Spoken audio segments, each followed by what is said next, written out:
अगले 2 से 4 मिनट में हमारे सबके प्यारे युवा नेता आदित्य जी ठाकरे जी का यहाँ पर आगमन होने वाला है और इसीलिए मैं अभी सीधा मुद्दे पे हाथ डालता हूँ।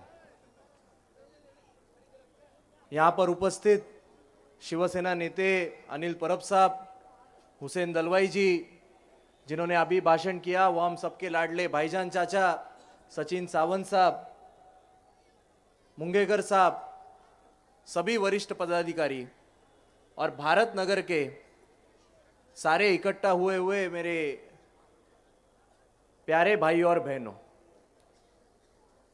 आज की ये जो सभा है, आज का ये जो भारत नगर का माहौल है, मुझे लगता है बड़ा भाषण देने की जरूरत नहीं है। भारत नगर में सिर्फ मशाल है।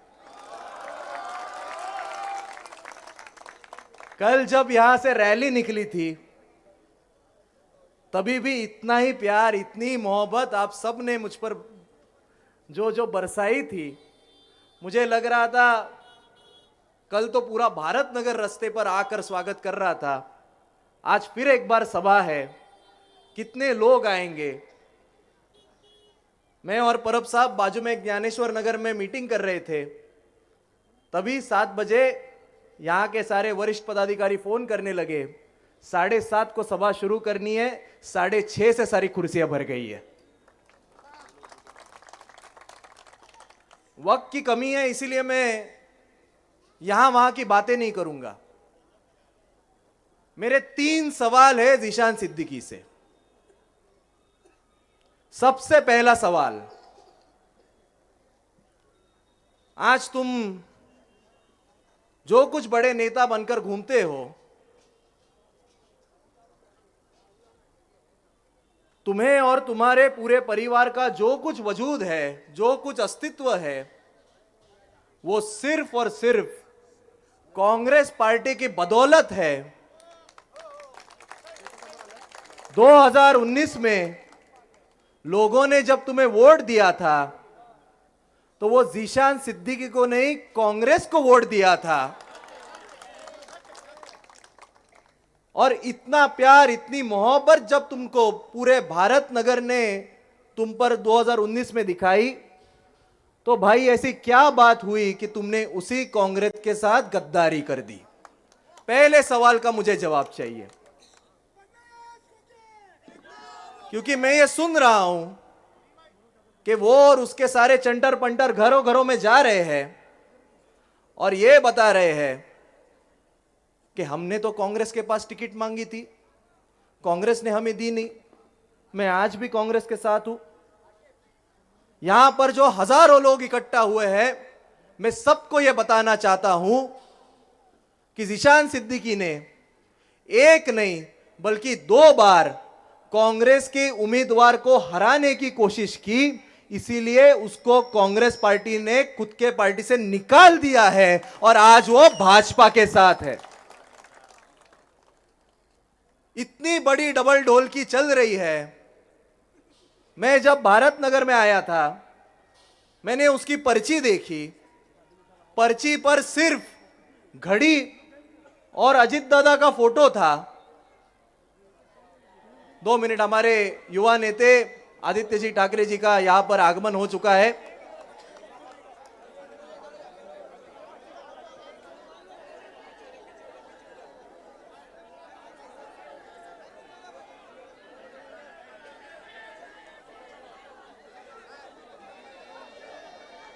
अरे देखो देखो कौन आया,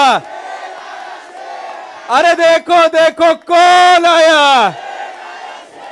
अरे देखो देखो कौन आया। अरे आदित्य ठाकरे साहब तुम आगे बढ़ो, अरे आदित्य ठाकरे साहब तुम आगे बढ़ो।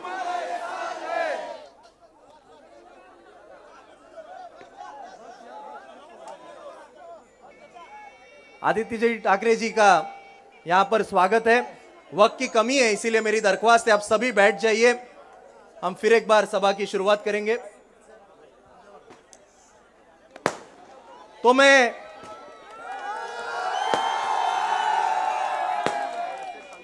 तो मेरे जो 3 सवाल जीशान सिद्दीकी से थे, उसमें का पहला सवाल यही था कि कांग्रेस ने तुझे इतना सब दिया, तूने कांग्रेस के साथ गद्दारी क्यों की, ये बता। और अब जब तू भाजपा के साथ चला गया है तो तू छुपाता क्यों है। मैं कल जब यहां भारत नगर से घूम रहा था, मैंने उनकी पर्ची देखी। पर्ची पर सिर्फ घड़ी है, पर्ची पर कहीं नरेंद्र मोदी जी का फोटो नहीं है, कहीं एकनाथ शिंदे जी का फोटो नहीं है, क्योंकि उनको यह पता है कि अगर उन्होंने यहां पर मोदी जी और एकनाथ शिंदे जी का फोटो वाली पर्ची बांट दी तो एक भी वोट उनको मिलेगा नहीं। लेकिन जब वो नाले के वो साइड चले जाते हैं, जब खेरवाड़ी में चले जाते हैं, तब अलग वाली पर्ची बांटते हैं जिसमें मोदी जी का भी फोटो है, जिसमें कमल भी लगा हुआ है, जिसमें एकनाथ शिंदे जी का भी फोटो है।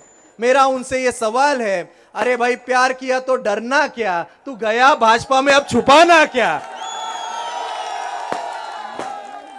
मैं यहां पर जो खड़ा हूं, मैं बड़े गर्व से कहता हूं कि मैं शिवसेना उद्धव बाळासाहेब ठाकरे जी के पार्टी का उम्मीदवार हूं।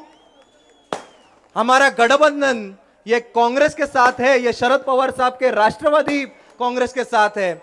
और कल आप सबके प्यार से मैं जब आमदार बनकर जाऊंगा और जब किसको चीफ मिनिस्टर चुनना होगा ये सवाल आएगा, तब मेरा हाथ ये उद्धव ठाकरे साहब को चीफ मिनिस्टर बनने के लिए ही खड़ा होगा। मेरा दूसरा सवाल दिशान सिद्दीकी से है, अगर गलती से लोगों को गुमराह करके तू चुनकर गया तो बताना तू किसे चीफ मिनिस्टर बनाएगा, देवेंद्र फडणवीस को बनाएगा या एकनाथ शिंदे जी को बनाना चाहेगा। ये सभी सवाल आप सबने उनको पूछने चाहिए। और मेरा तीसरा सवाल है कि भाई तू 5 साल गायब किधर था। जब लोकसभा के चुनाव आ गए, जब यहां पर लोगों ने भर भर के प्यार ये वर्षाताई गायकवाड़ और महाविकास आघाड़ी को दिया, जब 28,000 का लीड इनको दिख गया, तब पिछले 6 महीने में वाटर गटर मीटर के तुमने सारे काम चालू कर दिए और लोगों को उल्लू बनाने की कोशिश कर रहे थे।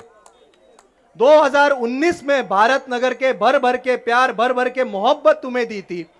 ये सारे छोटे मोटे गली के काम, नाली के काम तुमने तो तुम्हारे पहले साल में कर देने चाहिए थे। तुम 4 साल तक कोई भी गली में आए नहीं, कहीं भी घूमे नहीं। जब तुम्हें समझा कि लोगों को गुस्सा आ गया है, तब आप घर घर जा रहे हो और वोट की भीख मांग रहे हो। अगर तुमने काम किया होता तो आज ये वोटों की भीख मांगने की नौबत तुम पर आती नहीं। मुझे पता है वक्त कम है, इसलिए मैं आदित्य जी, भारत नगर में बहुत सारे मसले हैं, बहुत सारे मुद्दे हैं, लेकिन सबसे बड़ा मुद्दा ये यहां की डेवलपमेंट का है।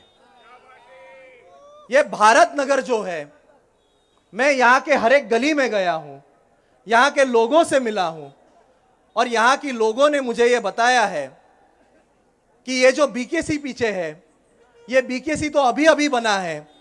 भारत नगर के लोग यहां तब से है जब यहां पर दलदल हुआ करती थी।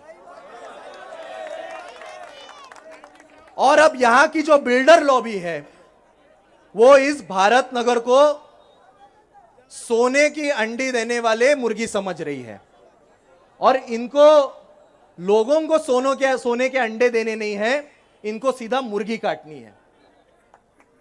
और अब अदानी जी के जोर पे ये महायुति की जो सरकार है, इसके जोर पे जानबूझकर झूठे झूठे एग्रीमेंट दिखाकर, सर कोई एग्रीमेंट तो 1996 के बने हैं, आज 30 साल बाद कई लोग तो गुजर भी गए, उनके बेटे बेटियां यहां पर है, उनके नाम एग्रीमेंट में नहीं है। और यहां के जो ओरिजिनल रहने वाले लोग हैं उनको घुसपैठिया बताकर उनको बेघर करने की कोशिश, उनको बेघर करने की साजिश यहां की बिल्डर लॉबी कर रही है। और इसीलिए पूरे भारत नगर की यही मांग है कि मुझे तो पूरी गारंटी है आज की यह सभा देखते हुए कि ये तो मुझे प्यार देने ही वाले हैं, भारत नगर में सिर्फ मशाल ही चलने वाली है। और मुझे जब ये आमदार बनाएंगे, और ये भी पूरी गारंटी है कि महाराष्ट्र में महाविकास आघाड़ी की ही सरकार आने वाली है, तो यहां का एक होने वाला आमदार इस नाते मैं आपको विनती करता हूं, मैं परब साहब, दलवाई साहब से विनती करता हूं, आदित्य जी ठाकरे आपसे विनती करता हूं कि भारत नगर का विकास ये कोई बिल्डर लॉबी और एसआरए के तहत नहीं, म्हाडा 33(5) के तहत ही होना चाहिए। क्योंकि यहां के जो लोग हैं वो कोई स्लम वाले नहीं हैं, ये हक के, ये यहां के ओरिजिनल रेसिडेंट है, और ये पूरी लैंड ये सरकार की है। और जैसे आपने जो 30-30 साल वर्ली में बीडीडी चौल का रीडेवलपमेंट हो नहीं पाया था, और मेरे नेता आदित्य जी ठाकरे जब आमदार बने, 29वें साल में आमदार बने, अपने पहले टर्म में उन्होंने बीडीडी चाल का जैसे पूरा मसला सॉल्व कर दिया है। मेरी आप सभी को यही गारंटी है कि मुझ पर आप प्यार दिखाइए, मुझ पर आप विश्वास दिखाइए, मेरे उद्धव ठाकरे साहब को आप मुख्यमंत्री बनाइए। ये भारत नगर का विकास हम म्हाडा के तहत ही करके दिखाएंगे। कोई अदानी जी आने दीजिए, कोई भी आने दीजिए, अदानी को अगर किसी ने विरोध किया है तो वो सिर्फ दो पार्टियों ने किया है, एक तो मेरे उद्धव ठाकरे साहब वाले शिवसेना ने किया है, और दूसरा कांग्रेस ने किया है। और आज शिवसेना, कांग्रेस और राष्ट्रवादी कांग्रेस तीनों साथ में बैठी है, और इसीलिए वक्त बहुत कम है। मैं आप सभी से यही विनती करना चाहता हूं कि लोग अब आएंगे, कोई पैसा बांटने की कोशिश करेगा, कोई चिकन बांटने की कोशिश करेगा। हाँ, सब पैसे खा जाएंगे बोल रहे। जो करना है वो कीजिए, इतना ही याद रखिए कि शिवसेना, कांग्रेस और राष्ट्रवादी कांग्रेस, शरद पवार साहब का गठबंधन है महाविकास आघाड़ी, और यहां पर कांग्रेस की भी निशानी है मशाल, राष्ट्रवादी कांग्रेस की भी निशानी है मशाल, और उद्धव बाला साहेब ठाकरे जी की भी निशानी है, सिर्फ मशाल चलनी चाहिए। इतना ही आप मुझ पर आशीर्वाद दीजिए, मुझ पर आप एक बार मुझे चांस दीजिए, अगले बार बिना प्रचार के आप मुझे चुनकर देंगे, ऐसा काम करके दिखाऊंगा।